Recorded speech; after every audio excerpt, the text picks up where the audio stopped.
See those.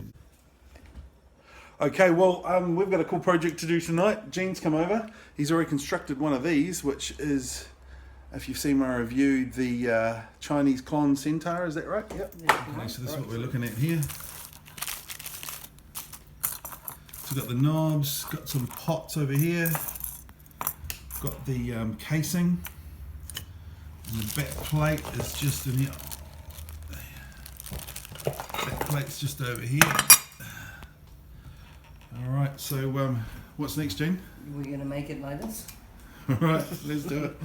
So this kit, it comes all labelled, all the components and everything. It's got their names on, but there is no instructions. So yeah, you basically got to trust that they've labelled it right.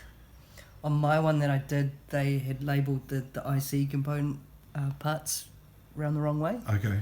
And I actually found on someone else's build where the actual ones were meant to go. Right, okay. On this one, they're not labelled at all, so we'll approach that when we get there. But the first thing when you're doing a kit is you start with the lowest components first, like resistors. So we'll just work our way through this packet and get all these resistors onto this board. So first one out of the box, we've got 422K. So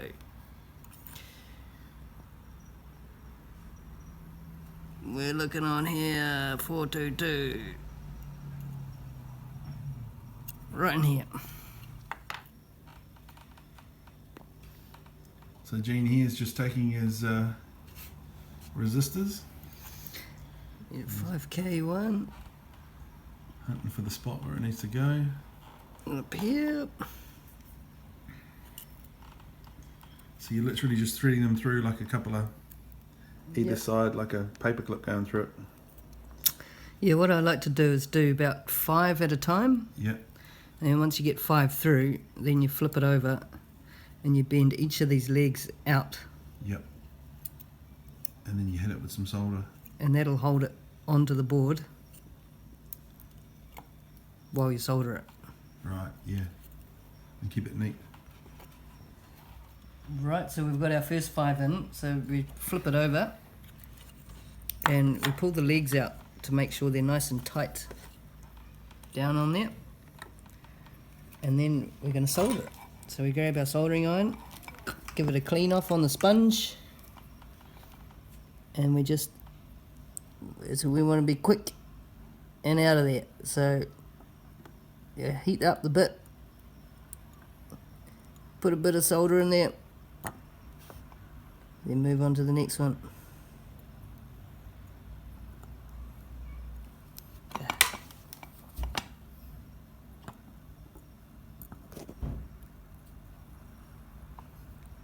Nice. How many solder jobs do you do a week, Gene?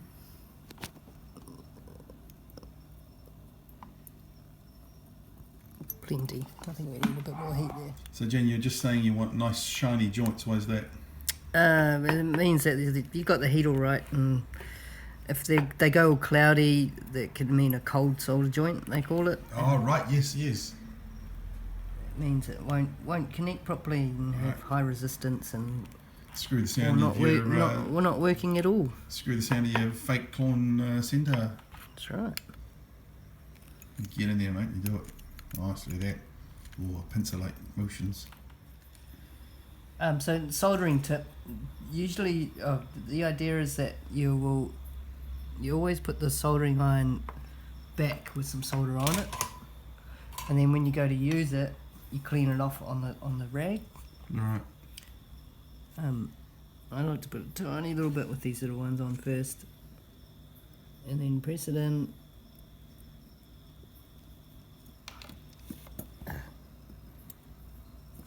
It's a flat tip on this, so it sort of heats better on one side.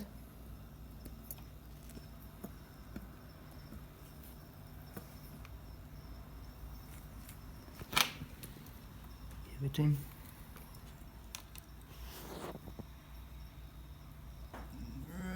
Get in the hang of it. That's it. So we've come across a couple of they're not really curveballs, but they would be for people who haven't done it before. Here we've got labelled as 1.5K. On the board, however, they label that as 1K5. So the K is the point. So that's just a wee trick there. So we've discovered a wee little cock up here. On the board here, we've got these round ones mean capacitors, and the little square ones mean resistors. So we found like these at 100.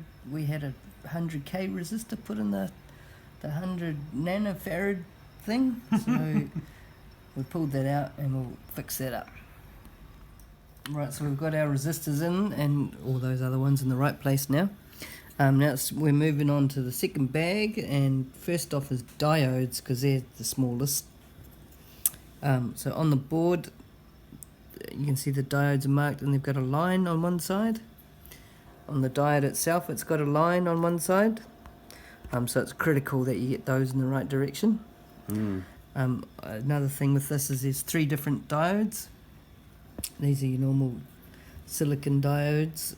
That is a Zener diode, and these are your germanium diodes. Oh, so we've got silicon diodes here, like show up in your typical rectification circuit, That's right, that's in the power supply. or a Marshall or something. And here we have the what did you call them again? Germanium, which we find in a lot of fuzzers and other stom boxes, don't we? Yes, that's what's used to clip the signal. Right, that's what chops it up. Yeah, and so on the board they're marked. We've got germanium here with GE. You've got your silicon. We're putting capacitors in now, and most of them pretty self-explanatory. But we get to these last 5, which get a bit tricky because they're different denominations of kind of the same thing. So we've got. Well, they're 82 and 39 or 390, and so you kind of have to look it up because it gets a bit tricky. It's quite easy to put them in the wrong place. So Google that shit, look it up. What happens if you put them in the wrong place, Gene? It will not work. E non scrappi your pasta with your tomato sauce.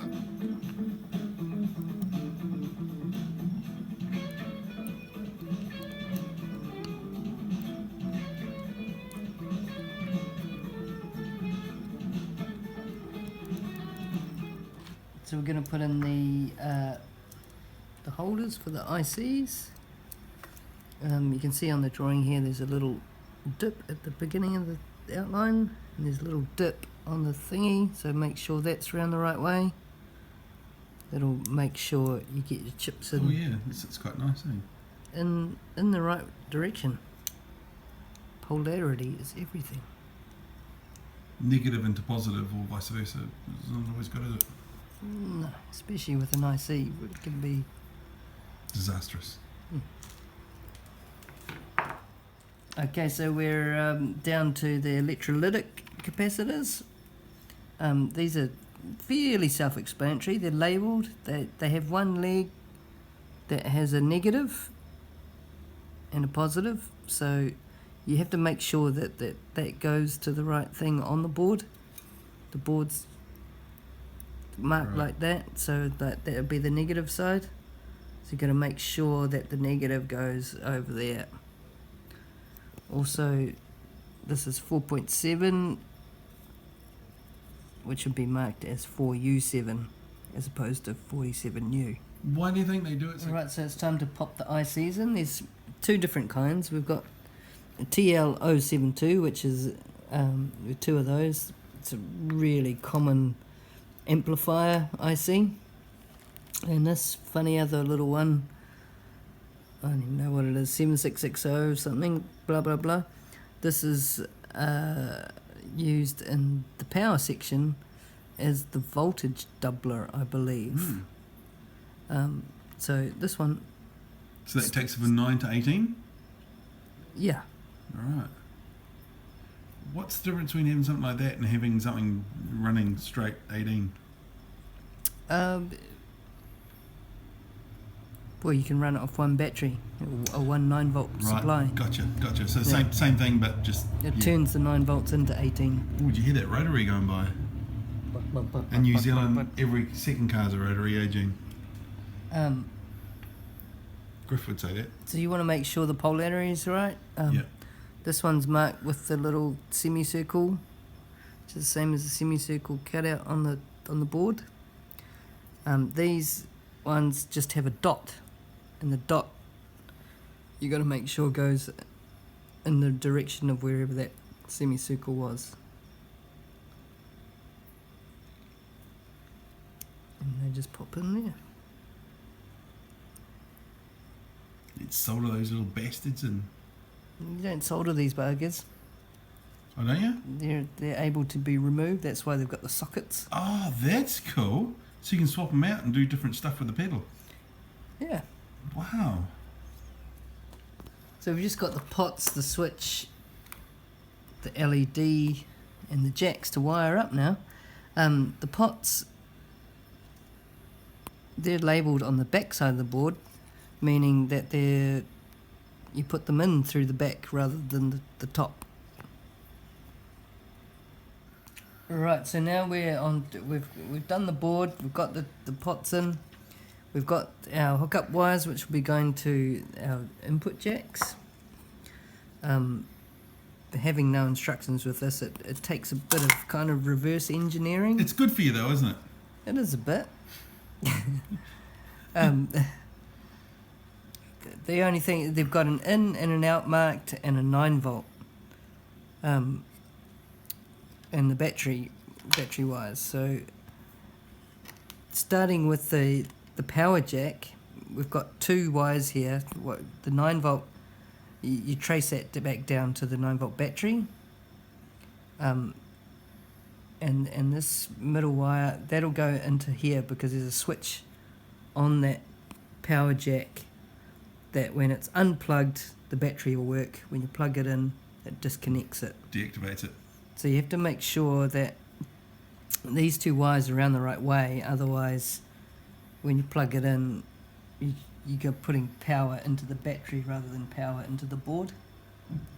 So... And we don't want that. We don't want that. The 3rd wire is just your earth, which on guitar pedals is sent to negative, so that'll go to the negative pin.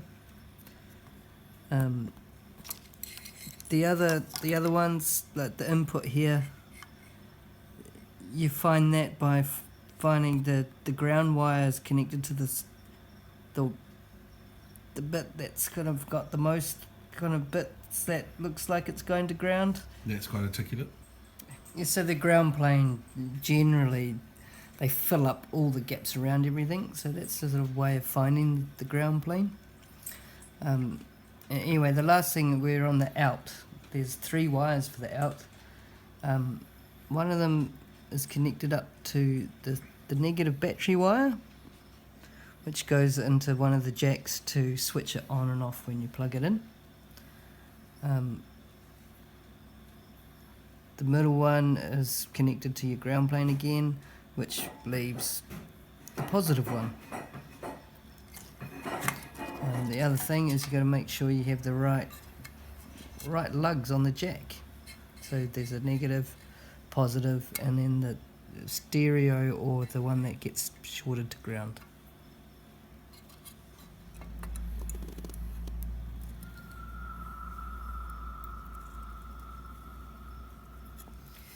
Right, so all we've got left now is the LED and the foot switch. The foot switch is just labelled here 1, 2, 3, 4, 5, 6. We've got 9 pins on the foot switch, but there's 3 poles, so it's 1, 2, 3 poles. 1, 2, 3, 4, 5, 6, 7, 8, 9. So you just got to make sure those numbers line up. The LED is marked with a flat side. You'll see physically on the LED itself, one little side is flat, and also that's telling you the polarity. Also, one of the legs is longer. So you know the longer leg goes through that side, and the shorter leg goes through on the flat side. Sexy. Oh, that's a good sign.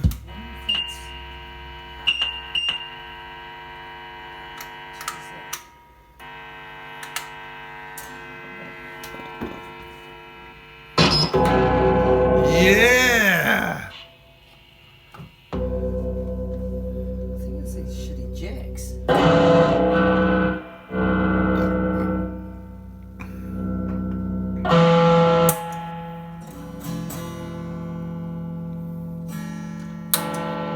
Eureka!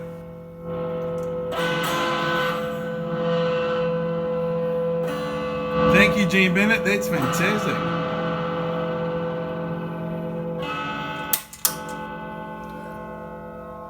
We did it! Yeah, nice one.